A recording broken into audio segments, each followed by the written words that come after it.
ప్రదేశమే చక్రతీర్థమైంది. ఆ ప్రదేశమే నైమిషారణ్యముగా ప్రసిద్ధి చెందింది. ఇట్లా ఆ నైమిషారణ్యంలో అక్కడి నుంచి ఋషీశ్వరులందరూ కూడా చక్కగా యజ్ఞయాగాది క్రతువులు, సత్కార్యాలు, కార్యక్రమములు ఇవన్నీ కూడా నిర్వర్తిస్తూ ఉంటున్నారట. ఇట్లాగా ఒక సమయంలో బ్రహ్మయజ్ఞానం చేస్తున్నారు. ఈ యజ్ఞక్రతువు జరుగుతూ ఉండగా అక్కడికి ఒక సూతమునీంద్రుల వారు అనేటువంటి మహర్షుల వారు రావడం జరిగింది. ఎవరయ్యా ఈ సూతుల వారు అంటే వ్యాసుల వారి యొక్క శిష్యుడు ఈ సూతుల వారు. ఈ సూతుల వారు వచ్చేటప్పటికల్లాను ఈ ఋషీశ్వరులందరూ కూడా ఎదురుగుండా వెళ్ళి వారిని స్వాగతించి ఆశ్రమంలోకి తీసుకొని వచ్చి చక్కగాను ఉన్నతమైనటువంటి ఆసనం వేసి కూర్చొని పెట్టారు. అర్ఘ్యపాద్యాదుల చేత పూజించారట, కుశలం అడిగారట. అడిగిన తర్వాత ఈ విధంగా అడుగుతున్నారు, ఓ మహర్షి, మానవుడు ఈ కలియుగంలో తరించాలంటే గనక మనసులో ఎప్పుడు కోరికలు ఉంటాయి మానవుడికి. మరి ధర్మబద్ధమైనటువంటివి, మరి సంసారము, పోషణ అనేటువంటిది ప్రతి ఒక్కరికి సహజమైనటువంటిదే, ధర్మం కూడాను అది. కాబట్టి మరి ధర్మమైనటువంటి కోరికలు ఉంటాయి. కాబట్టి ఈ కోరికలన్నీ కూడా మానవుడు తీర్చుకొని చివరికి ఆ పరమాత్మ సాన్నిధ్యం పొందేటువంటి మార్గము ఐహికము, ఆముష్మికము రెండూ కూడా పొందేటువంటి మార్గాన్ని చెప్పండి, అది ఏ వ్రతం చేస్తే కలుగుతుందో అని అడిగారట. అప్పుడు సూతుల వారు, సౌనకాదు ఋష్యాదులారా, ఇదే విధంగా పూర్వకాలమనందు నారాయణుల వారిని నారదుల వారు అడిగారట. ఆ నారదుల వారు వేసినటువంటి ప్రశ్నకి నారాయణుల వారు ఏ విధంగా సమాధానం చెప్పాడో ఆ కథంతా కూడా చెబుతున్నాను వినండి అయ్యా అని చెప్పి ప్రారంభం చేస్తున్నారట ఆ సూతమునీంద్రుల వారు. అయ్యా, ఒక సమయంలో నారదుల వారు బయలుదేరి మనకు మొత్తం 14 లోకాలు ఉన్నాయి. ఈ 14 లోకాలను కూడా సంచారం చేసుకుంటూ మార్గమధ్యంలో మన భూలోకానికి వచ్చారు. ఈ భూలోకంలో ప్రజలందరినీ కూడా చూచి ఆ నారదుల వారు చాలా బాధపడ్డారు. దేనికయ్యా అంటే ఆయన చూస్తూ ఉండగానే మనం పుడుతున్నాం, పెరుగుతూ ఉన్నాం, లయమైపోతున్నాం, మళ్ళా పుడుతున్నాం, మళ్ళా పెరుగుతున్నాం, మళ్ళా లయమైపోతున్నాం, ఎన్ని జన్మలెత్తుతున్నాం మనకేమన్నా తెలుసా? మనకు తెలియదు. ఎందుకయ్యా ఈ జన్మలకు కారణం ఏమిటి అంటే మనం జీవించి ఉండగా మనం ఏమైతే కనుక కర్మ చేస్తామో ఆ కర్మ ఫలితమే మన జన్మెత్తిస్తుంది. ఏ కర్మలయ్యా అంటే పాపకర్మలు, పుణ్యకర్మ అనేటువంటివి రెండు కూడా దేని ద్వారా సంప్రాప్తమవుతాయి? రెండు అంటే మంచి చెడు ద్వారా. మంచి చేస్తే పుణ్యం కలుగుతుంది, చెడు చేస్తే పాపం కలుగుతుంది. ఆ పాపాన్ని మరుసటి జన్మకు మనం తీసుకొని వెళ్తున్నాం. ఆ జన్మలో గత జన్మలో చేసుకున్న పాపాన్ని వ్యాధి రూపంలో అనుభవిస్తున్నాం, కష్టాల రూపాలు అనుభవిస్తున్నాం, అనేకమైనటువంటి దుఃఖాలు పడుతున్నాం. దానివల్లనే అదే ప్రారంధము అని చెప్పి అన్నాం. అట్లానే మనం చేసుకున్న పుణ్యం మనతో పాటు కూడా వస్తున్నది. ఆ పుణ్యం ఎట్లా ఉపయోగపడుతుంది? సుఖంగా మనం జీవితం కొనసాగించుకోవడానికి, పుణ్యకార్యాలు చేయడానికి ఇదంతా పుణ్యం ఉపయోగపడుతుంది. కానీ ఈ మంచి చెడు, సుఖ దుఃఖాలు, పాపము పుణ్యము ఈ రెండు మానవుడిని తరింపజేయలేవు. దేని ద్వారా మానవుడు తరిస్తాడు అంటే జ్ఞానము, ముందు భక్తి, జ్ఞానము, వైరాగ్యము, ఈ మూడు ద్వారా ఆ యొక్క మానవుడు ఆ పరమాత్మ సాన్నిధ్యం పొందొచ్చు. మరి ఎట్లాగా వీళ్ళందరినీ ఆ మార్గంలో ప్రవేశపెట్టాలి? ఆ ఐహికము, ఆముష్మికము రెండు కూడా మానవుడికి ఎట్లా తీర్చేట్టుగా చేయాలి అని నారదుల వారు వైకుంఠలోకంలో ప్రవేశం చేశారు. ఆ వైకుంఠంలో పాలసముద్రం మీద శ్రీమన్నారాయణమూర్తి వారు ఆ రోజు తెల్లగా కనబడ్డారట. ఆ తెలుపు వర్ణంలో ఉన్నారు, తెలుపు వస్త్రాలు ధరించారు, శంఖము, చక్రము, గద, పద్మము ఇత్యాది ఆయుధాలను కూడా ధరించారు. కిరీటాది హారాలను కూడా స్వచ్ఛంగా ఉన్నాయి. సూర్యుని మనం చూడగలమా? చూడలేము. అట్లాంటి సూర్యుళ్ళు 1000 మంది కలిస్తే సహస్ర సూర్యుడు కలిస్తే ఎట్లా ప్రకాశిస్తుంటాడో అటువంటి ప్రకాశంలో ఉన్నాడు. అది ఈ కన్ను ద్వారా కనపడేది కాదు. దేని ద్వారా పరమాత్మ మనకి లభిస్తాడు అంటే జ్ఞానచక్షువు అన్నారు. జ్ఞానం ద్వారానే పరమాత్మ మనకు కనపడతాడు. కాబట్టి ఆ నారదుల వారు జ్ఞానవంతుడు కాబట్టి ఆయన చూడగలిగారు స్వామివారిని. వెంటనే స్తోత్రం చేశాడు. ఆయనకే ఆ రోజున అంతుపట్టలేదు ఆ రూపం ఏమిటో. ఆయన అనుకున్నట్ట, ఓ శ్రీమన్నారాయణమూర్తి, ఈరోజు నీ యొక్క రూపం ఎట్లా ఉందయ్యా అంటే ఆ విధంగా నువ్వు ఆది మధ్యాంతరహితుడివై ఉన్నావు, నిరాకారుడుగా ఉన్నావు, ఏమీ ఆకారం లేదయ్యా, ఏమీ కూడాను ఆ విధంగాను ఆధారం లేని వాళ్ళలాగా ఉన్నావు. అట్లానే సగుణ నిర్గుణ అద్వితీయం, సగుణ స్వరూపము, అట్లానే నిర్గుణ స్వరూపం రెండు కూడా ధరించి ఉన్నావు. అట్లానే నమో వాంగ్మన సాధీత రూపాయాం, నా నోటి మాటల ద్వారా నేను చెప్పలేకపోతున్నాను, నా మనసు ద్వారా, ఈ బుద్ధి ద్వారా నేను ఊహించలేకపోతున్నాను. కాబట్టి ఈ యొక్క సర్వ జగత్తుకంతా కూడా రక్షకుడు ఉన్నటువంటి ఈ సర్వ జీవులందరికీ కూడా ఆధారభూతులైనటువంటి ఓ శ్రీమన్నారాయణమూర్తి, నీ భక్తితో నమస్కారం చేస్తున్నాను అని స్తోత్రం చేశాడు. స్వామివారు స్తోత్ర ప్రియాయ నమః అన్నారు. స్తోత్ర ప్రియుడు కాబట్టి నారదా ఎందుకు వచ్చావు ఈ లోకంలోకి అని అడిగారట. అప్పుడు శ్రీమన్నారాయణమూర్తి వారు అనుగ్రహం జరిగింది కదా అని చెప్పి నారదుల వారు అన్నట్ట, ఓ శ్రీమన్నారాయణమూర్తి, ఈ విధంగా భూలోకంలో ప్రజలు అనేక విధాలైనటువంటి దుర్భరమైనటువంటి కష్టాలు పడుతున్నారు, ఏదైనా ఉపాయం చెప్పి వారిని రక్షించాలి, సులభమైన మార్గం చెప్పండి అన్నట్ట. వెంటనే శ్రీమన్నారాయణమూర్తి వారు నారదమునేంద్ర, నువ్వు లోకహితార్థమై చక్కటి విషయం వారందరి కష్టాలు తీర్చడానికి ఒక మార్గం ఉన్నదయ్యా. ఒక వ్రత రూపంలో ఉన్నది. ఆ యొక్క వ్రతం కూడాను ఈ విధంగా ఆ వ్రతం కూడాను స్వర్గలోకంలో కానీ భూలోకంలో కానీ జరిగి ఉండలేదయ్యా. అలాంటి యొక్క వ్రతాన్ని నీ ఎందుకు ఒక స్నేహభావం చేత చెబుతున్నాను. దాని పేరే సత్యనారాయణస్య ఇదం వ్రతం అన్నట్ట. సత్యనారాయణ స్వామి యొక్క వ్రతం ఏ మానవుడైతే ఆ సత్యనారాయణ వ్రతాన్ని శ్రద్ధ భక్తి సమన్వితుడై చేసుకుంటాడో, ఏ కోరికలు పెట్టుకున్నారో ఆ కోరికలు తీరుతాయిట. అట్లానే చివరికి అన్ని పూర్తి చేసుకున్న వారే చివరికి ధర్మం మొత్తం పూర్తి చేసుకొని నన్ను చేరుతున్నారయ్యా వారు వచ్చి అని నారాయణుల వారు చెప్పగానే నారదుల వారు అడిగారట, అయ్యా నారాయణమూర్తి, ఆ సత్యనారాయణుడు అంటే ఎవరు? ఈ నారాయణుడు ఆ నారాయణుడు ఇద్దరు ఒకటేనా? నాకు సందేహము. అట్లానే ఈ వ్రతం చేసుకుంటే ఏం ఫలితం లభిస్తుంది? అట్లానే ఏ విధానంగా ఈ వ్రతం చేసుకోవాలి, ఎవరెవరు ఈ వ్రతం చేసి ధరించారు, ఇవన్నీ కూడా చెప్పకుండా ఈ వ్రతం చేయించమంటే ఎట్లా చేయిస్తాను చెప్పండి స్వామి అన్నారు. వెంటనే నారాయణుల వారు అన్నారు, అయ్యా దుఃఖ శోకాది శమనం, దుఃఖము శోకము ఉంటాయి ప్రతి మానవుడికి, ఇవన్నీ కూడా ఇక వ్రతం చేసుకున్న వెంటనే శమింపజేస్తాయి. అట్లానే ధన ధాన్యాది సంపదలను కూడా కలుగుతాయి. ఆడవారికి సౌభాగ్యం కలుగుతుంది, సంతానం లేనటువంటి వారికి సంతానం కలుగుతుంది, సర్వత్ర విజయప్రదం. ఉద్యోగ రంగంలో ఉన్నవారికి అక్కడ జయం కలుగుతుంది, వ్యాపారంలో ఉన్నవారికి అక్కడ జయం కలుగుతుంది, విద్యారంగంలో ఉన్నవారికి ఆ విద్యలో ఉత్తీర్ణమైనటువంటి ఆ విధంగాను ఉత్తీర్ణత సాధిస్తారు వారు. ఇట్లాగా వాళ్ళు ఈ సత్యనారాయణ స్వామి యొక్క వ్రతాన్ని సంగ్రామారంభ వేళాయాం ఎప్పుడెప్పుడు చేసుకోవచ్చు ఈ సత్యనారాయణ స్వామి వ్రతం అంటే మాఘమాసంలో కానీ వైశాఖ మాసంలో కానీ కార్తీక మాసం కానీ ఈ 3 నెలలు శుభమైనటువంటివి. ఇంట్లో శుభకార్యాలు చేసుకుంటే ఆ సందర్భంగా కూడాను ఈ యొక్క వ్రతాన్ని ఆచరణ చేసుకోవచ్చు నారదా. అట్లానే యుద్ధానికి వెళ్ళే ముందుగా రాజులు చేసుకున్నారనుకోండి, వాడు జయం పొందుతారట ఆ యొక్క ధర్మ యుద్ధంలో. అదే న్యాయస్థానంలో ధర్మం నీ వైపు ఉంటే కనుక ఈ వ్రతం చేసుకొని నువ్వు వెళ్ళు, అక్కడ నువ్వు జయం కలుగుతుంది. అట్లానే ఇట్లాంటి వ్యాధులు ప్రబలపోయినప్పుడు, ఆ లోకానికి ఏదైనా భయాలు ఉపద్రవాలు సంభవించినప్పుడు అందరు కలిసి వ్రతం చేసుకుంటే భయనాశన, భయాలు ఉపద్రవాల నుంచి ఆయన నాశనం చేస్తాడు, ఉపద్రవాలని కూడా సుఖాన్ని కలిగిస్తాడయ్యా. అట్లానే ప్రతి నెల చేసుకోండి ఈ వ్రతం అన్నారు. అంత శక్తి ఉండదండి అంటే సంవత్సరానికి ఒక్క పర్యాయమైనా సరే ఈ సత్యనారాయణ స్వామి వ్రతం చేసుకోవాలి. ఏకాదశి నాడు కానీ పౌర్ణమి నాడు కానీ ఏదైనా సరే, అట్లానే శుభేదినే ఏదైనా ఈ రవి సంక్రమణ అంటే సూర్యనారాయణమూర్తి ప్రతి నెలలో కూడా ఒక రాశిలో నుంచి మరో రాశిలోకి మారుతుంటాడు. సంక్రమణం అన్నారు, సంక్రాంతులు అన్నారు. ఆ రోజు కూడా ఇక వ్రతం చేసుకోవచ్చు. ఈ వ్రతం చేసేవారు తెల్లవారుజామున నిద్రలేవాలి, స్నానం చేయాలి, తర్వాత తమ యొక్క ధర్మం ప్రకారంగా వారు వారి పూజా కార్యక్రమాలు నిర్వర్తించుకోవాలి. అటు మిమ్మట నిర్మలమైన మనస్సుతోటి దంపతులిద్దరు కూడా చేతులు జోడించి సత్యనారాయణమూర్తి వారితోటి ప్రార్థన చేయాలి. అయ్యా నీ ప్రీతి కొరకు ఈరోజు నీ వ్రతం చేసుకుంటున్నావు స్వామి అని. అట్లానే అస్తమానం వరకు కూడా ఉపవాసం చేయాలి. ఈ లోపల పూజా సామగ్రి తెచ్చిపెట్టుకోవాలి, పూజా మందిరం అలంకరించుకోవాలి. ఆ అస్తమానమైంది మళ్ళా స్నానం చేయాలి, పట్టు వస్త్రాలు ధరించాలి, పూజా సామగ్రితోటి ఆ పూజాగృహం చేరుకొని పూజాగృహం ఇట్లా చక్కగా అలంకరించుకోవాలి. పూజాగృహం సమాసాధ్య నానా అలంకార శోభితం, అనేకమైనటువంటి అలంకారాలు చేయాలి పూజాగృహాన్ని.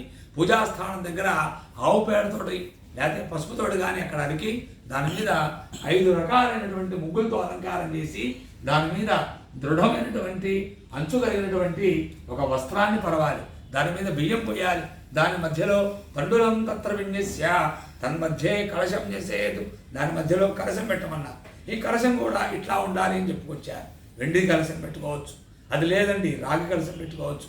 రాగి మన దగ్గర లేదు, మారకూటి అనే నిమిత్తము అంటే మట్టి ముద్రైనా సరే కలశంగా ఏర్పాటు చేసుకోవాలి తప్పితే ఈ కలశం లేకుండా మాత్రం ఆ చేసిన వ్రత ఫలితం లభించదయ్యా అన్నారు. దాంట్లో నీటిని పోసి దాంట్లో గంధ పుష్పాక్షతలు వేసి గంగాజలం వేసి దాంట్లో పంచపల్లవాలు రూపాయి నాణం ఇవన్నీ కూడా వేయాలి. పంచపల్లవాలంటే ఒక మామిడి మనకు దొరికింది, అది కాకుండా మర్రి రావి జువ్వి, మేడి ఈ 5 రకాలైనటువంటి చెట్ల యొక్క ఆకులతోటి ఆ కలశం ఏర్పాటు చేసుకోవాలి.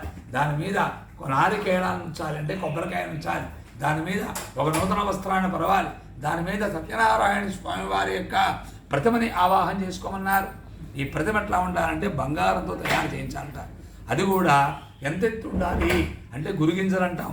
ఆ గురుగింజలని ఒకదాని మీద ఒకటి 5 పెడితే ఎంత ఎత్తు వస్తుందో ఆ ప్రమాణంతో బంగారంతో స్వామి ప్రతిమను తయారు చేయించాలన్నారు. మరి అంత శక్తి లేకున్నప్పుడు ఏం చేయాలండి అంటే 5 గురుగింజల ప్రమాణం కాకుండా 2.5 ఎత్తు గురుగింజ ప్రమాణంగానే ఈ స్వామి వారి యొక్క ప్రతిమను తయారు చేయించి ఆయన వాళ్ళు తయారు చేసేటప్పుడు అనేకమైనటువంటి తాడములు చేస్తారు. కాబట్టి ఈ దోషం పోవడం కోసం ఆవు పాలు, ఆవు పెరుగు, ఆవు నెయ్యి, తేనె, పంచదార వీటి చేత పంచామృతాలు అన్నారు. పంచామృతాల చేత విధిగా అభిషేకం చేసి అలంకరించి స్వామి యొక్క పైభాగంలో, మండపం యొక్క పైభాగంలో ఆవాహన చేయాలి. ఏ కార్యక్రమం చేసినా ముందుగా గణేశుడిని పూజించుకోవాలి. ముందుగా విఘ్నేశ్వరుని పూజించి ఇందాకని చెబుతున్నారు పంతులు గారు సాంగ అని. ఈ ఎవరయ్యా ఈ అంగదేవతలు? స్వామివారి యొక్క పార్టు అంగం అంటే భాగాలుట.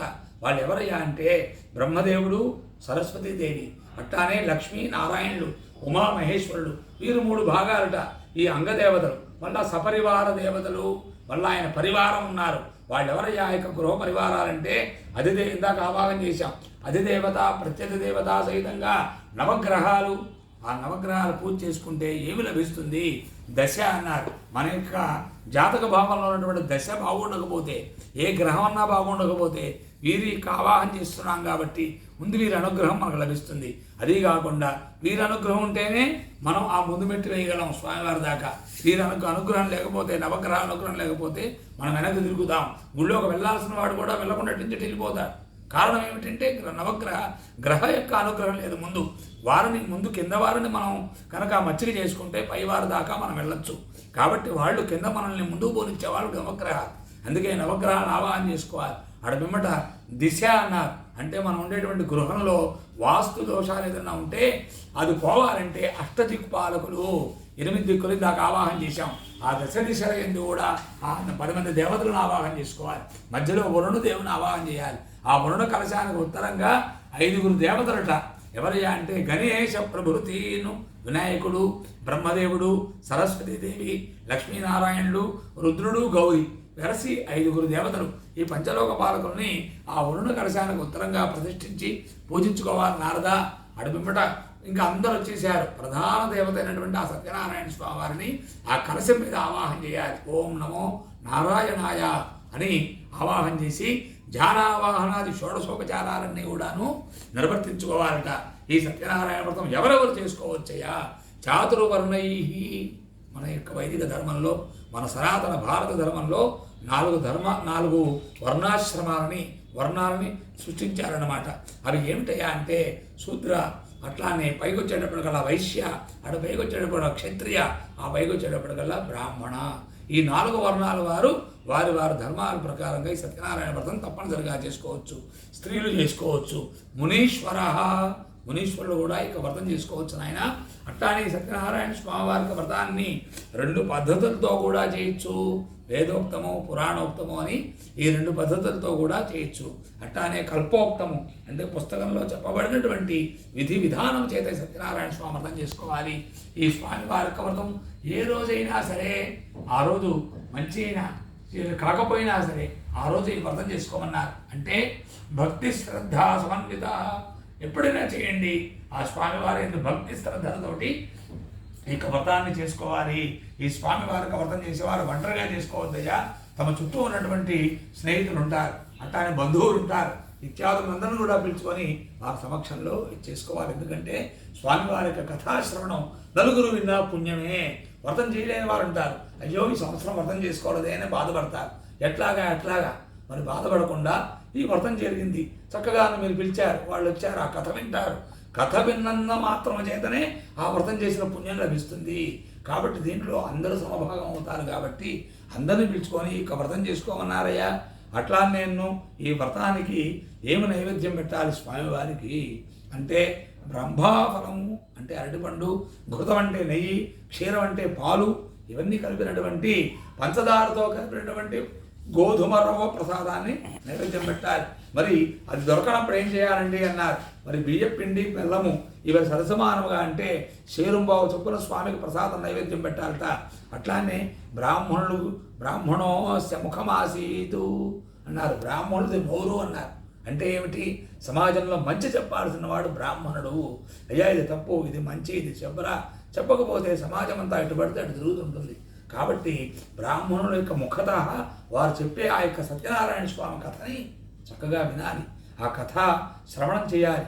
ఆ కథా శ్రవణం పూర్తయిన తర్వాత స్వామివారికి గారు నైవేద్యం పెట్టిన ఆ ప్రసాదం ఏదైతే కనుక ఉందో, శరీరం అనేటువంటిది ఆ శుష్కించకూడదు. శరీరం ఎప్పుడు కూడాను శరీరం ధర్మంగా ఉండాలి. కాబట్టి ఆ ఏమీ ఆహారం లేకుండా ఉండకూడదు. కాబట్టి ఈ ప్రసాదాన్ని వరకు స్వీకరించమన్నారు.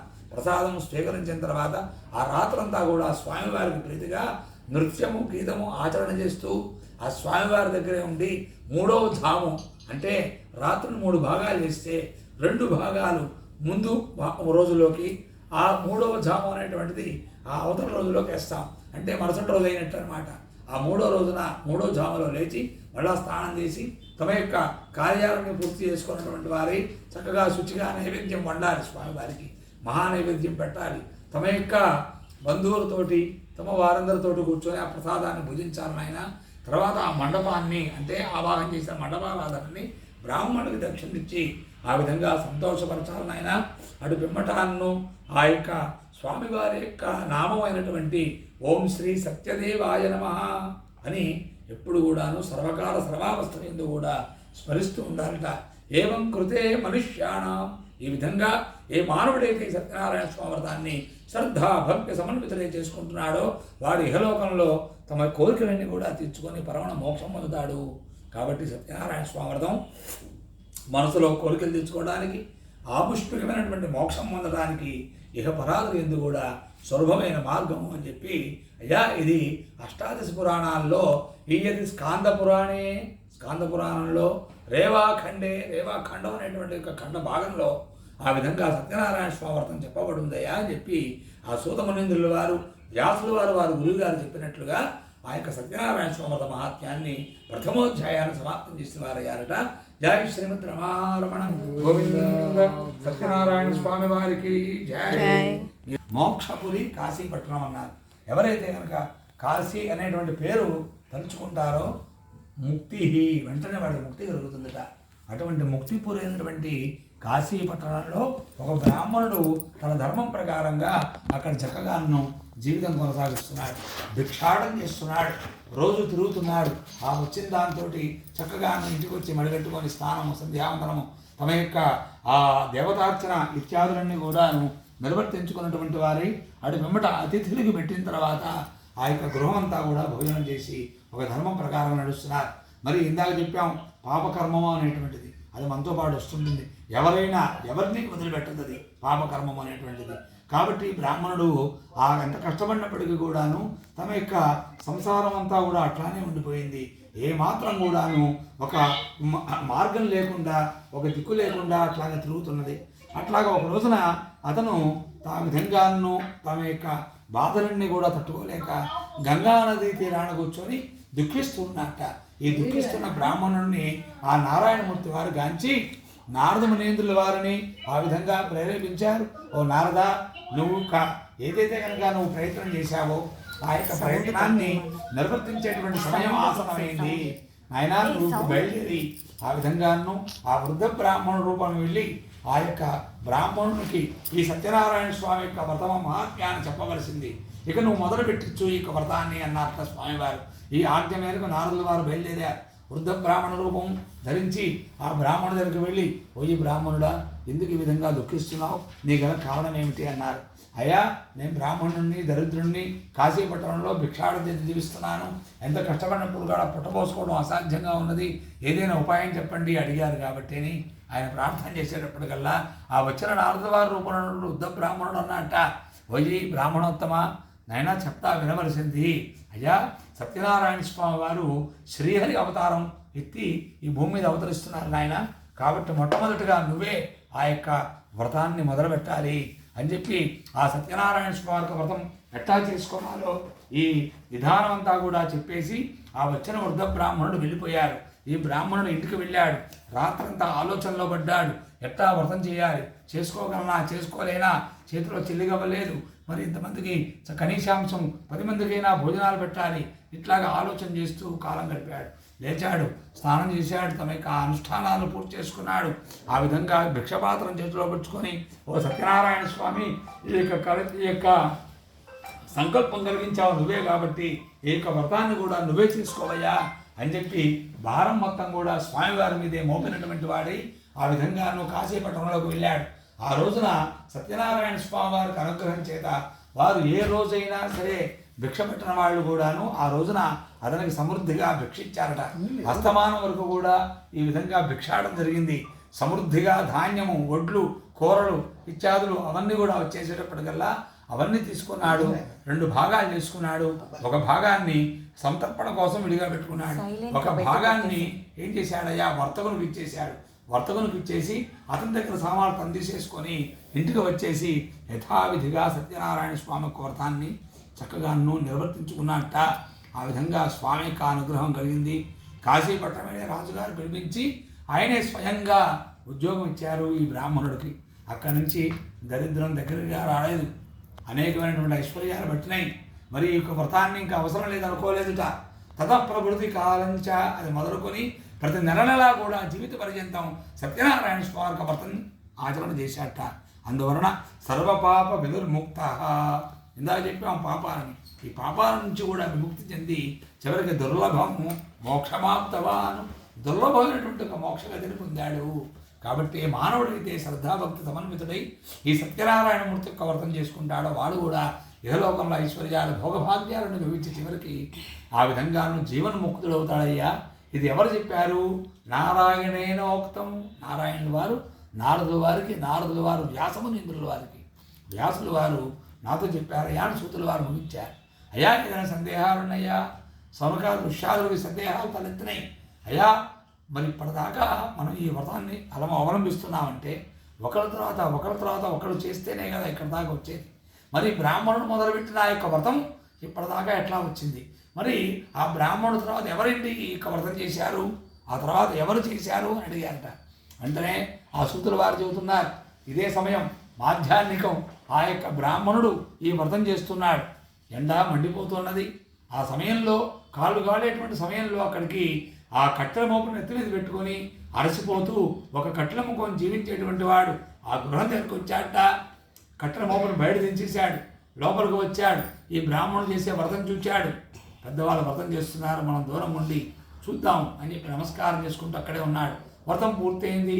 ఆ బ్రాహ్మణుడు ఆదరణగా వచ్చిన ఆయన, ఎక్కడి నుంచి వచ్చావు, ఏమిటి, దెబ్బకి తీర్చుకుంటావా అని కాస్త మంచినీళ్ళు ఇచ్చి మంచి తీర్థం ఇచ్చి ఆయనకి ఉపచర్యలన్నీ చేసిన తర్వాత తేరుకున్నట్ట. అప్పుడు అడిగాడు, స్వామి నాకు చాలా ఆనందం కలిగింది, ఈ యొక్క వ్రతం నేను కూడా చేసుకోవాలనుకుంటున్నానండి, నేను చేసుకోవచ్చా? మన తన భేదం లేదు. ప్రతి మానవుడు కూడా దైవ పూజకు అర్హుడైనటువంటి వాడే. వీరు వారు అనేటువంటి భేదం లేదయ్యా, మీరు కూడా ఈ వ్రతం చేసుకోండి, వ్రత విధానం ఇదే అని చెప్పి వ్రత విధానం అంతా కూడా చెప్పి ఈప్సిత ప్రద అన్నాడు. అంటే మనసులో కోరికలు తీరుస్తాడు స్వామివారు.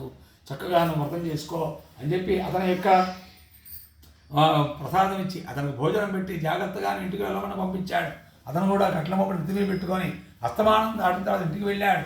కానీ మనసు నిండా స్వామివారు ఉన్నారు. స్వామి యొక్క చూసిన దగ్గర నుంచి ఆ వ్రతం తను కూడా చేసుకోవాలనే సంకల్పంతో ఉన్నాడు. అదే దృఢ నిశ్చయం అన్నారు.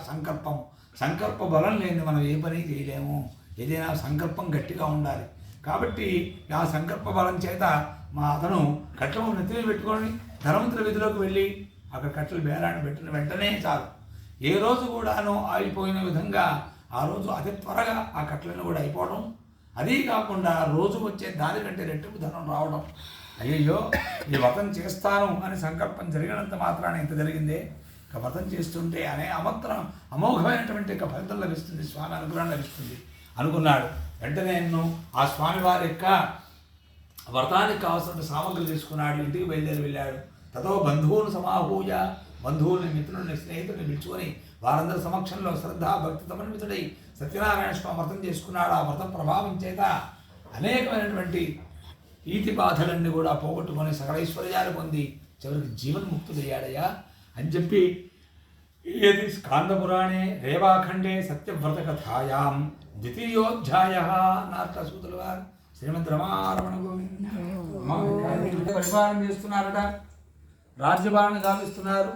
ఎట్లాంటి వాడయ్యా మహారాజు గారు? జితేంద్రియ సత్యవాది. జితేంద్రియ అంటే మనలో ఇంద్రియాలు అనేటువంటివి ఉంటాయి. ఆ ఇంద్రియాలు ఇన్ని మొత్తం 10 జ్ఞానేంద్రియాలు, కర్మేంద్రియాలు అంటారు. ఇవి గుర్రాలు లాంటివి, ఎప్పుడు కూడా పరిగెత్తుతూ ఉంటాయి. దీని కళ్ళెం ఎక్కడుందా అంటే మనస్సు, మనస్సు.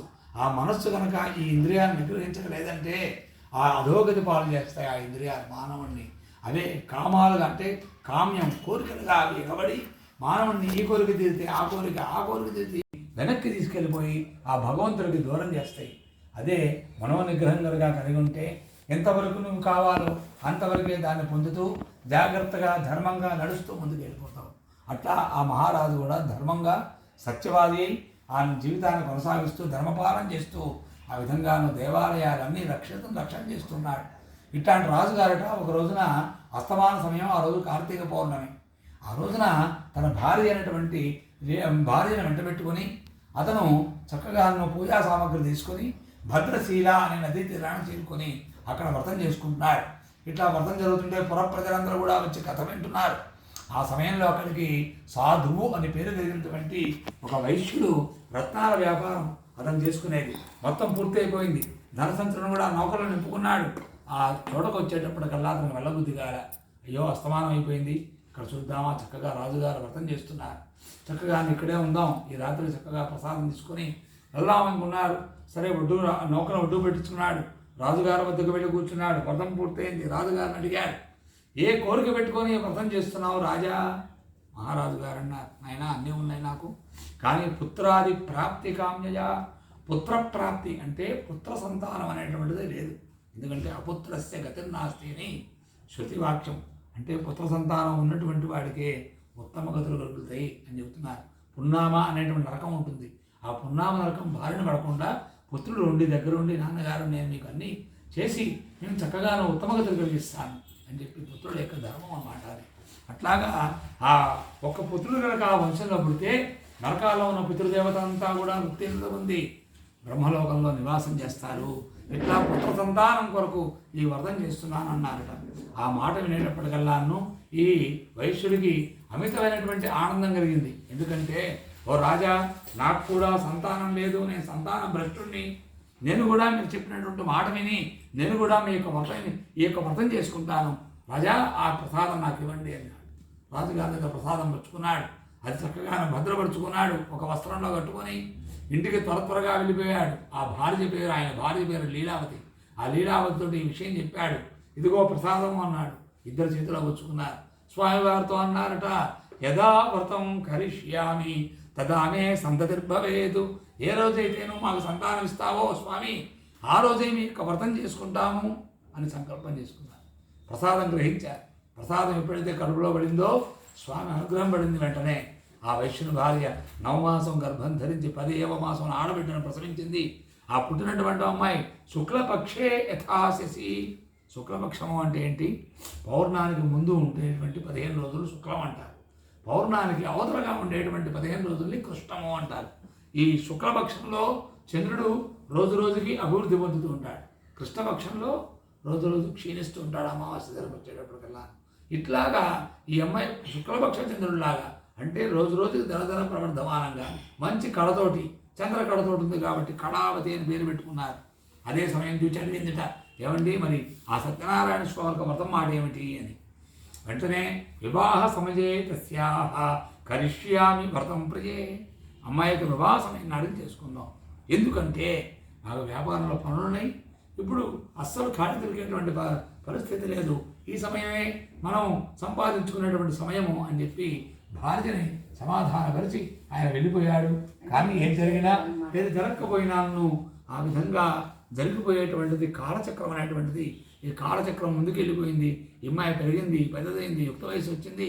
ఒకరోజు ఆలోచన చేసుకున్నాడు, అరే ఇదంతా సంపాదిస్తున్నాను, నేను అంతా బాగానే ఉన్నది, కానీ మరి అమ్మాయిని అత్తవారిని పంపిస్తే నాకేమిటి, మరి ఈ వ్యాపారం చూసుకోవాలంటే ఒకడు ఉండాలి నాకంట అని చెప్పి అల్లునే వెనకం తెచ్చుకుందాం, దగ్గర పెట్టుకుందాం అని దూతను పిలిచి ధనం ఇచ్చి, అయ్యా మా అమ్మాయి తగిన వరుణ్ తీసుకురా, ఇదిగో నా యొక్క కోరిక ఇది, పిల్లవాడు నా దగ్గర ఉంటే చక్కగా వ్యాపారం చూసుకుంటాడని.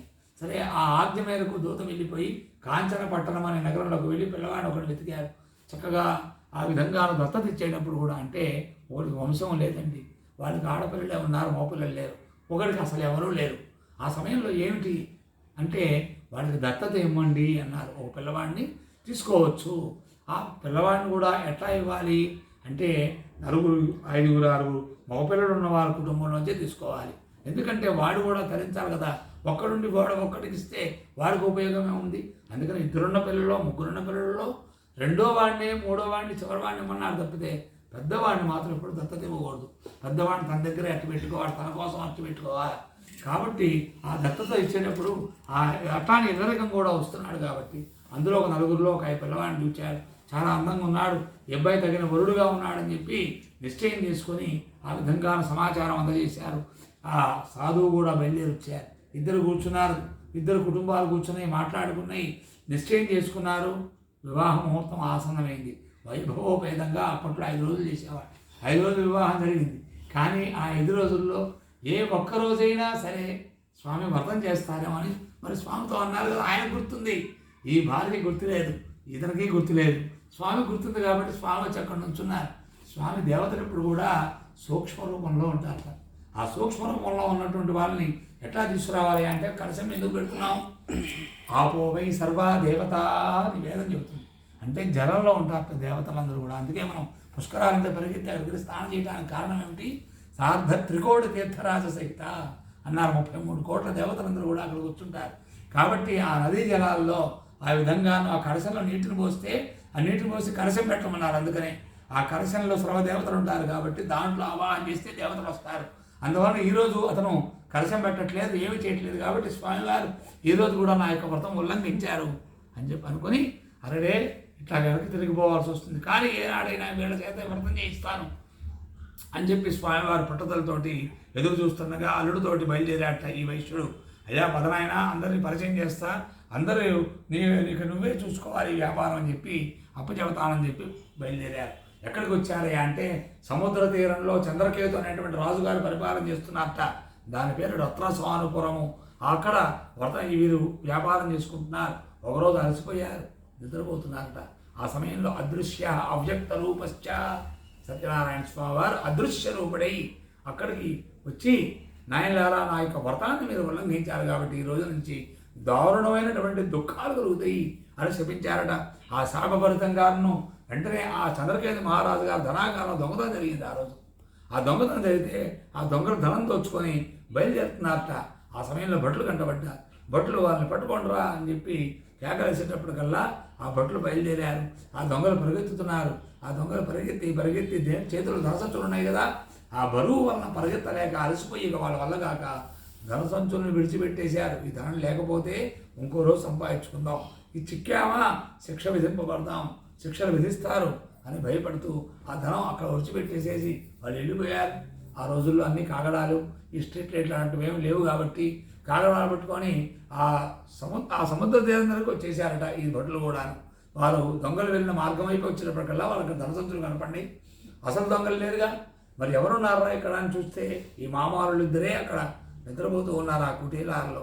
అందువలన అదిగో వాళ్ళే దొంగలు ఉంటారు అని చెప్పి వారిని తీసుకొని ఆ ధనసంచులు తీసుకొని వారి దగ్గర ఉన్న వస్తువులు కూడా ఇంకా ఆధీనంగా ఉంచుకొని రాజుగారి దగ్గర తీసుకెళ్ళారు. విన్నవించారు భటులు, రాజా ఇదిగోండి దొంగలు తీసుకొచ్చాము, ధనం తీసుకొచ్చాము, విచారించండి అన్నారట. మహారాజు గారు అన్నారు, కారాగారే విచారత, ఇప్పుడు విచారించాల్సిన పర్లేదు నాయన, ఎందుకంటే రాజుగారు కూడా మాయయా సత్యదేవస్య, ఇందా చెప్పాము సత్యనారాయణ స్వామి లీల అని, ఆ లీల అట్లా ఉంటుంది, ఆ మాయకం వేశారు స్వామివారు. అందువలన ఎవరికి కూడా వీళ్ళు దొంగలు అనే భ్రమపడేటట్టుగా చేశారు. కాబట్టి వాళ్ళు ప్రార్థన చేస్తున్నా వారి మాట ఒక్కళ్ళు కూడా వినట్లేదు. వీళ్ళు తీసుకుని వెళ్ళి కారాగారంలో బంధించనున్నారు. వాళ్ళు తీసుకుని కారాగారంలో బంధించారు. అన్ని వస్తువులు తమ ఆధీనం ధనాగారం చేర్చారు.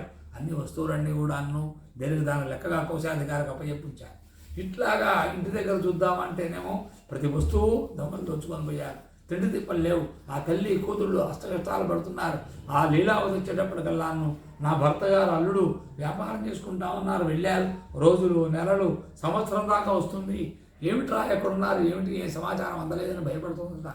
ఆ సమయంలో ఈ విధంగా ఈ అమ్మాయి ఏమో ఆకలి కలిసి ప్రతి ఇంటింటికి వెళ్ళి ఆ వచ్చిన దాంతో భిక్షమెత్తుకొని తిరుగుతుంది. ఒక రోజున ఒక గృహంలోకి వెళ్ళింది.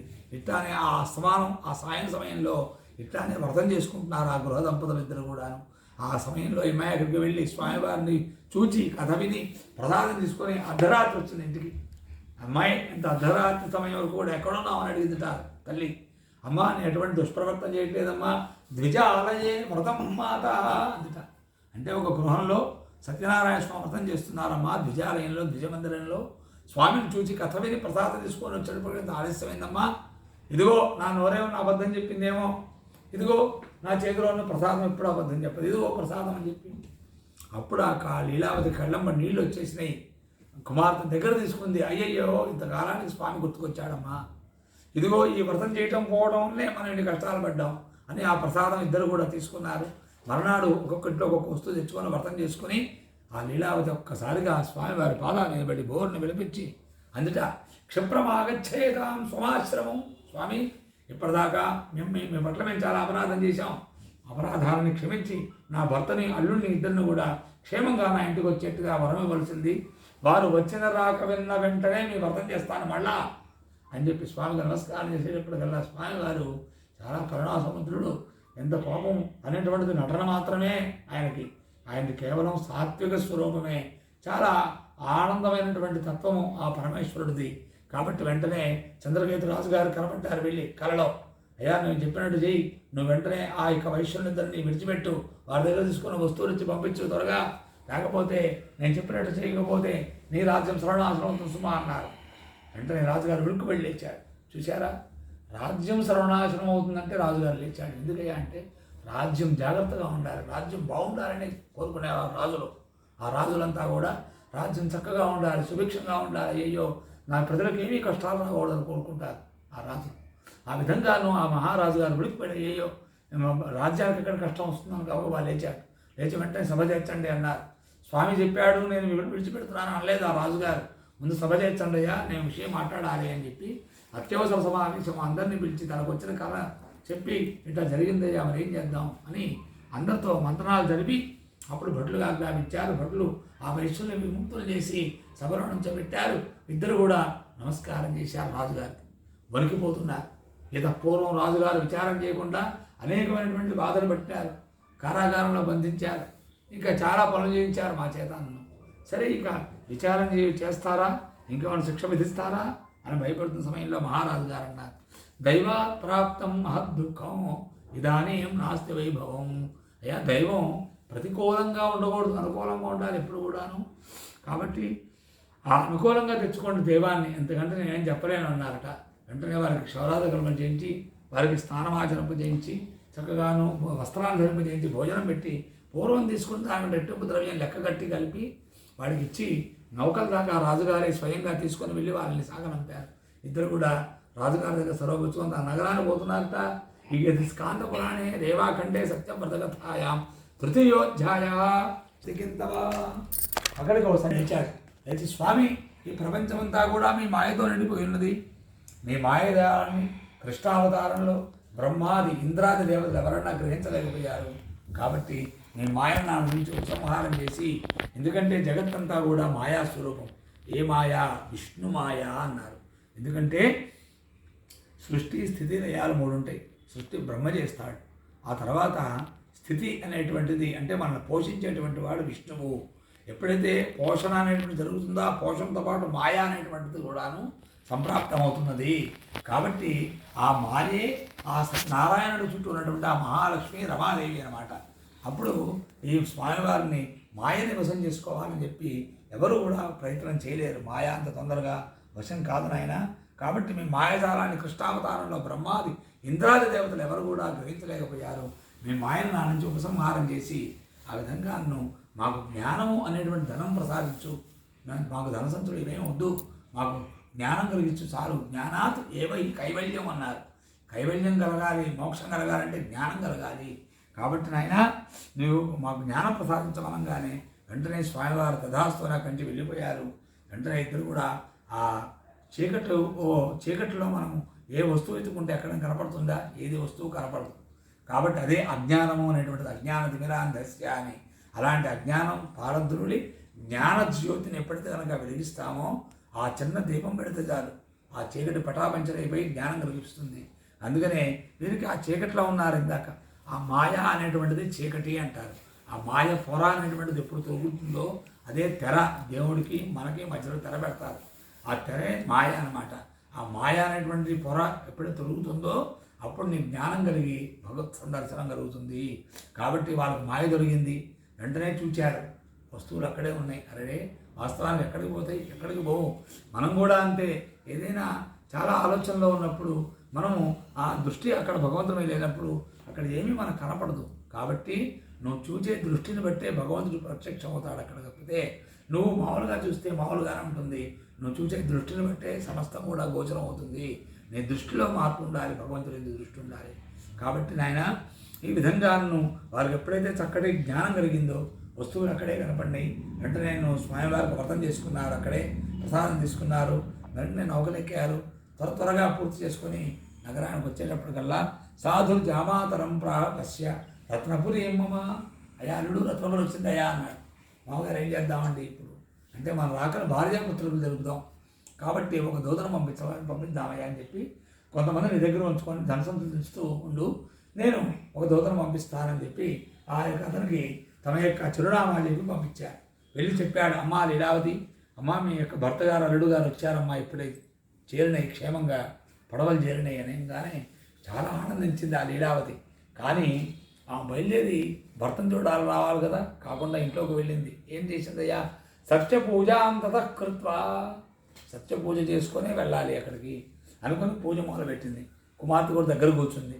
కానీ కుమార్తె మనసు మాత్రం భర్త వచ్చాడు వెంటనే చూడాలి అనేటువంటి ఆ యొక్క ధ్యాసతో ఉంది అమ్మాయి. వ్రతం పూర్తి చేసింది.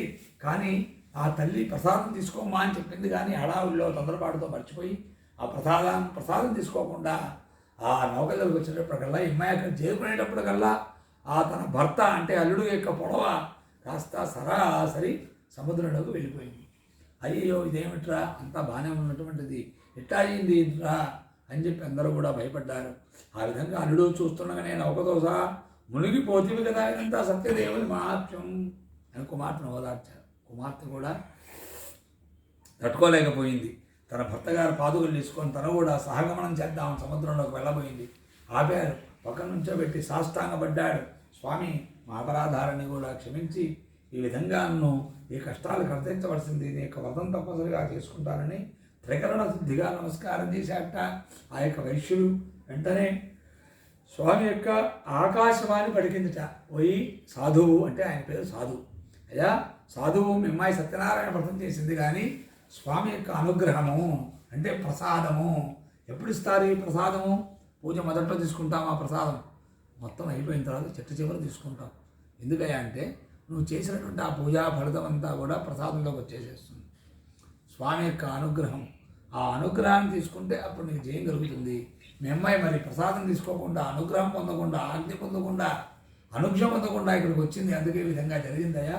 మీ అమ్మాయి ఇంటికి వెళ్ళి ప్రసాదం తీసుకొని వస్తే అంతా సుఖాంతం అవుతుంది చెప్పి ఆకాశవాణి పలికేటప్పటికల్లా కన్యకా తాదృశం వాక్యం శ్రుత్వా గగనమండలాతు పరిగెత్తుకుంటూ ఇంటికి వెళ్ళి స్వామివారిని క్షమాపణ పెట్టుకొని ప్రసాదం తీసుకొని ఆలస్యం ఆ విధంగాను చక్కగాను ధనం పెట్టుకొని ప్రసాదం తీసుకొని అక్కడికి వచ్చేటప్పటికల్లా అందరూ చూస్తుండగానే అల్లుడి గారు పడవ కాస్తాను ఆ సముద్రంలో నుంచి ఒక్కసారిగా బయలుదేరి తీరం చేరుకున్నది.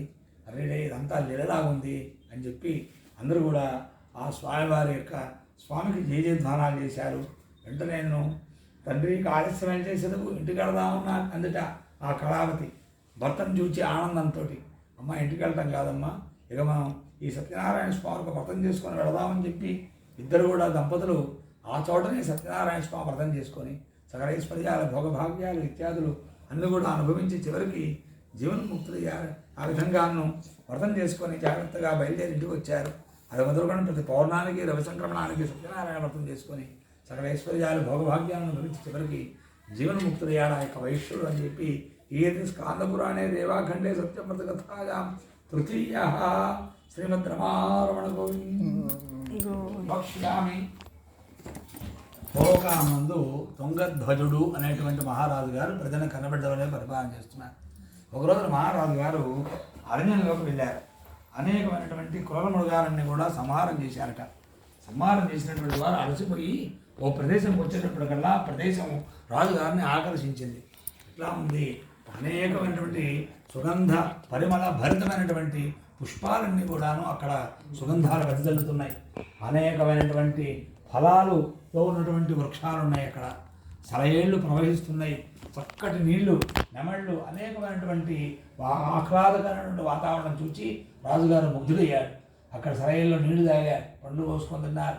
ఈ విధంగాను సేద తీరుతున్నాడు. వేటాడినటువంటి సేద తీరుతున్న సమయంలో అతనికి ఏం చూచాడయా అంటే గోపగణా సర్వే, అడవిలో ఉన్నటువంటి గోపగణం అంతా కూడా సత్యనారాయణ స్వామి వ్రతం చేస్తున్నారు. చూచాడు. వెంటనే రాజుగారు అక్కడికి బయలుదేరి వెళ్ళాలనే ఉద్దేశం లేదు. ఎందుకయ్యా అంటే నేను మహారాజుని, ఈ అహం అనేటువంటిది ఇస్తాడు భగవంతుడు. ఈ అహం అనేటువంటిది మనమే ఆ విధంగా ఇంద్రియ లోడత్వం వల్ల దాన్ని అవతల నెట్టేసేసేయాలి. ఆ లోడత్వానికి గురి కాకుండా దాన్ని అహాన్ని అవతలకు పెట్టాలి కొన్ని సమయాల్లో. ఈ విధంగాను ఆ యొక్క మహారాజు గారు అక్కడికి వెళ్లకుండా అక్కడే కూర్చున్నారు. కానీ కోపగణం మాత్రం ఆ మారేడు చెట్టు కింద చేస్తున్నట్టు ఆ యొక్క వ్రతం అంతా కూడా పూర్తయింది. వెంటనే ప్రసాదం తీసుకున్నారు. రాజుగారి దగ్గర వచ్చారు ప్రసాదం. ఓ రాజా, ఈరోజు మేము స్వామివారికి వ్రతం చేసుకున్నాం, ఇదిగోండి ఈ ప్రసాదం స్వీకరించండి అని చెప్పి ఆ విధంగాను ఆ ప్రసాదాన్ని రాజుగారికి ముందు ఉంచేసి వారంతా కూడా తిరిగి వెళ్ళి ప్రసాదం భక్తి శ్రద్ధతో స్వీకరించారు. కానీ రాజుగారు మాత్రం అడవిలోని వాళ్ళు ఇచ్చారు అనేటువంటి ఒక నీచ భావం చేత ప్రసాదాన్ని విడిచిపెట్టేసి తన నగరానికి బయలుదేరి వెళ్ళిపోగా ఈ రాజుగారు పొరమేళ్ళకి వెళ్ళాడో లేదో వెంటనే 100 మంది కుమారులు ఎదురుగుండా వచ్చేసారు. ఎట్లా ఉన్నారు వాళ్ళంతా కూడాను తేజోవిహీనులై, కిరీటాలు లేకుండా యుద్ధం చేసినటువంటి వాళ్ళలాగా. ఏమైంది నాయన అన్నాడు. ఇట్లాగా మన యొక్క రాజ్యం మొత్తం శత్రురాజులు అపహరణ చేసుకున్నారు. మేము మా యొక్క యథాశక్తిగా మేము వీరోచితంగా పోరాడాం, కానీ మా వల్ల కాలేదు అని చెప్పి ఈ విధంగా చెప్పి మన రాజ్యం భ్రష్టత్వం పెట్టింది అని చెప్పి ఆ విధంగాను రాజుగారు చెప్పేటప్పటికల్లా ఆయన అన్నాడు మహారాజు గారు, ఏమిట్రా నేను అరణ్యంలో ప్రసాదం విడిచిపెట్టడం ఏంటి, ఈ యొక్క రాజ్యం అంతా కూడా ఈ విధంగా జరిగిపోవడం ఏంటని చెప్పి ఆ విధంగాను మహారాజు గారు అన్నట్ట, అయ్యా ఇదంతా సత్యనారాయణ స్వామి ప్రసాదం స్వీకరించకపోవడం వల్ల జరిగినటువంటి అనర్థం. మహారాజు గారు ఆ స్వామి అనుగ్రహం కలిగింది. అప్పుడు అనుకున్నారు రాజుగారు, అయ్యా ఎవరు దాంట్లో ముఖే సరస్వతి అన్నారు. ఒక్కొక్కరికి ఒక వరప్రసాదం ఉంటుంది వాడి గత జన్మ కృతం వలన. కాబట్టి ఎవరి దాంట్లో వాడు నిష్ణాతుడే అని వాడు అంత గొప్పవాడు కాదు అనేది నీచపరచకూడదు. ఎప్పుడు కూడా అతన్ని ఒక చిన్న చూపుగా చూడకూడదు, అందరూ సమభావనగా చూడాలి అని చెప్పింది వేదం కూడా. ఒకళ్ళు అన్వయించుకుంటూ పోయిండయ్యా ముందుకు వెళ్తారు. ఎందుకంటే ఆ విధంగాను కాడికి కట్టినటువంటి రెండెద్దులు కూడా సమంగా లాగుతూ తన యొక్క వ్యవసాయాన్ని ఎట్లయితే చేస్తున్నాయో ఈ సమాజంలో అందరూ కూడా ఒకరికొకరు సహకారం చేసుకుంటూ ముందుకు వెళ్ళండి అని చెప్పి ఇటువంటి జ్ఞానాన్ని ప్రసాదించేటప్పటికల్లాను మహారాజు గారు క్షమాపణ వేడుకున్నాడు స్వామివారికి. స్వామివారికి ఆ చేతి మీదుగా వాళ్ళు ఇచ్చిన చేతి మీదుగా ప్రసాదం స్వీకరించారు. మహారాజు గారు స్వీకరించినటువంటి వాడి ఎప్పుడైతే కనుక తన యొక్క రాజ్యం వల్ల వెళ్దాం అనుకున్నాడో ప్రజలందరూ కూడా వచ్చి వాళ్ళంతా వెళ్ళిపోయారు. రాజా మీరు రాండి అని చెప్పి రాజుగారు తీసుకుని వెళ్ళి రాజ్యాన్ని అప్పచెప్పారు. రాజుగారు చక్కగా సార్వభౌముడై చక్కగా వ్రతం చేసుకొని ప్రారంభం చేసి రాజ్యాన్ని ప్రతి సంవత్సరం అంతం చేసుకోవాలి అని చెప్పి ఒక శాసనం వేయించి అనేక సౌఖ్యాలు పుత్రులతోటి ఆ వంశాభివృద్ధి కలిగి చివరికి జీవనముక్తుడయ్యాట. కాబట్టి ఈ వ్రతం చాలా ప్రభావవంతమైనటువంటిది, దుర్లభమైనటువంటిది. ఎవరైతే కనుక చేస్తారో, ఎవరైతే కనుక చూస్తారో, ఎవరైతే కథ వింటారో, ఎవరైతే ప్రసాదం గ్రహిస్తారో స్వామి అనుగ్రహం చేత వారి కష్టాలన్నీ కూడా తీరిపోయి చివరికి జీవనముక్తులు అవుతాయా. కాబట్టి దరిద్రుడు అపదే విత్తం, దరిద్రుడు వ్రతం చేసుకుంటే ధనవంతుడు అవుతున్నట్ట, భయం గలవాడు చేస్తే ధైర్యవంతుడు అవుతున్నట్ట. అట్లానే బద్ధో ముచ్ఛేద బంధనాతో, అట్లానే బంధనం ముందు వాడు చేస్తే విముక్తుడు అవుతున్నాడు. ఎవరెవరు ఈ కోరిక పెట్టుకొని ఇక వ్రతం చేసుకుంటున్నారో ఆయా కోరికలన్నీ కూడా తీరి చివరికి సత్యపురం ఇందాక చెప్పాం 14 లోకాలని. దీంట్లో సత్యపురం అనేటువంటిది పైన ఉన్నటువంటిది లోకము. అక్కడ హంసలు దొరుకుతాయి, మనకి ఎక్కడ హంసలు కనపడం. ఆ హంసలు ఉండేటువంటిది బ్రహ్మానందం, పరమసుఖదం అన్నట్లుగా ఆ పరమసుఖమైనటువంటి రూపమే ఆ యొక్క సత్యలోకము. అక్కడ సుఖిస్తారు ఆయన. కాబట్టి సత్యనారాయణ స్వామి వ్రతం చేయవలసిన ఆవశ్యకతను, వ్రత విధానం, వ్రత మహాత్మ్యం చెప్పామయ్యా. కలియుగంలో సత్యనారాయణ స్వామి వ్రతం ఒక్కటే ప్రత్యక్ష ఫలప్రదముగా ఉంటుంది. కాబట్టి భక్తులందరూ కూడా స్వామివారిని సత్యేశ్వర అంటున్నారు. సత్యనారాయణ అని కొంతమంది, సత్యదేవ అని. అందుకే అన్నవరం కొండ మీద చూసినట్టయితే స్వామివారు త్రిగుణాత్మకంగా, అంటే బ్రహ్మ విష్ణు మహేశ్వర స్వరూపంగా త్రిమూర్త్యాత్మకంగా భక్తుల యొక్క బాధలని కూడా తీరుస్తుంటారు ఆ యొక్క స్వామివారు. కాబట్టి ఈ వ్రతం చేయడానికి అవకాశం లేకుండా ఉన్నవారు ఎక్కడ వ్రతం జరుగుతుందో అక్కడికి వెళ్ళి ఆ స్వామివారి కథ విని ప్రసాదం కనుక గ్రహిస్తే పాపరహితులు అవుతారయ్యా. ఆదినారాయణమూర్తి వారు అనేకమైనటువంటి అవతారాలని కూడా ధరించి కలియుగంలో సత్యనారాయణ స్వామి వ్రత రూపాన్ని ధరించి భక్తుల యొక్క బాధలను కూడా తీరుస్తున్నారు అని చెప్పి ఈ స్కాంద పురాణే రేవాఖండే సత్యం వ్రతకథాయాం పంచమోధ్యాయ అని సమాప్తం చేశారు. జయ శ్రీమద్ రమారమణ స్వస్తి. సగం అక్షర సరస్సు మీద వేసుకోవాలండి, సగం వేసి సగం సరస్సు మీద వేసుకోవాలి. అది అంటే ఆ కథ విన్న ఫలితం అన్నమాట. అది స్వస్తి ప్రజాభ్య పరిపాలయంత న్యాయేన మార్గే. అమ్మ మీరు కూడా అక్షతలు వేయండి అమ్మా. మహీం మహిషా గోబ్రాహ్మణే లోకా సమస్తా సుఖినో భవంతు. కాయ కొట్టండి. కారే దేశోయం కొబ్బరికాయతో బ్రాహ్మణాసం. అమ్మ కాయ తెచ్చుకున్న వాళ్ళు కాయ కొట్టుకోండి అమ్మా. అమ్మ మీరు కాయ తెచ్చుకున్నారు కదా.